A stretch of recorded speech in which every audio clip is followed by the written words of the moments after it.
I've been asked the question before, what is representative Z and what does it do? What does it mean for the assessments? And what it comes down to is this is the elevation slice out of the number of Z steps, the number of elevation slices that I'm telling the computer to create, with the lowest, or the first one, being counted as 1. The representative Z is the elevation that the computer is going to use, or the Z slice that it's going to use for displaying certain things in the report, including the grade map. So if I say representative Z of 3 and assess,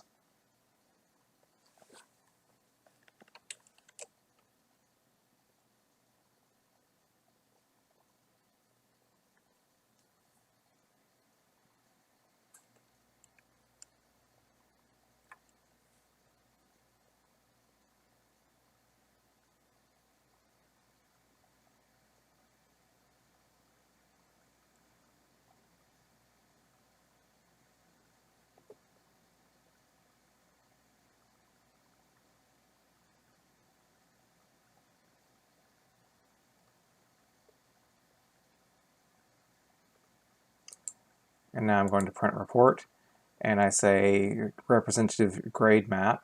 You see that word representative again. And at layer print selection, I'm going to say representative Z only. And it's going to automatically default to that Z of 3. And of course I can override it and change this, but you again see it's defaulting to 3, which is what I said in my assessment. I'm going to print the report, print to PDF, and I'm just going to print this to the desktop as A. Sorry, A1.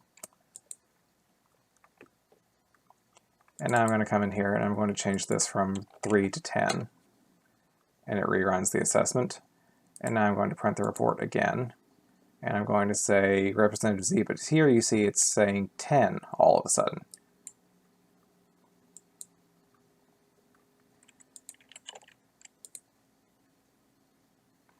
And now if I go into my desktop where I save these two files,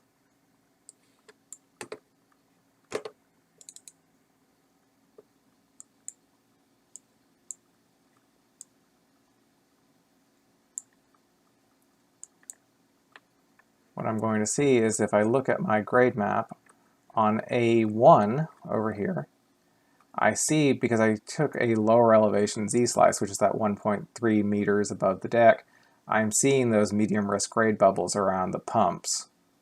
Whereas because I changed this one to 10, and now I'm seeing my representative Z for my grade map at 4.8 meters above the deck, I'm not seeing those lower elevation grade bubbles, those medium risk grade bubbles around the pumps.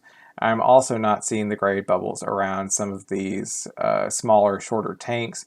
See, I'm just barely clipping the grade bubble, the tip of the grade bubble on this one over here. And you also notice that with the lower elevation one, because I'm slicing through all those tanks, I can see where I've excluded or cut out that inner volume of these tanks from the assessment, where on these taller assessment slices where I'm cutting through above the level of these tanks over here, I'm now just seeing that solid slice, that solid circle with nothing cut out of the middle for that representative C. So this is probably the biggest impact from changing representative C. It changes what your grade map is going to look like, and it changes what the elevation you get if you only print to the representative Z. Of course, if you include all of your assessment slices in your printed report, which is normally what we do so that we can have all of that information in here, you'll see all of these regardless.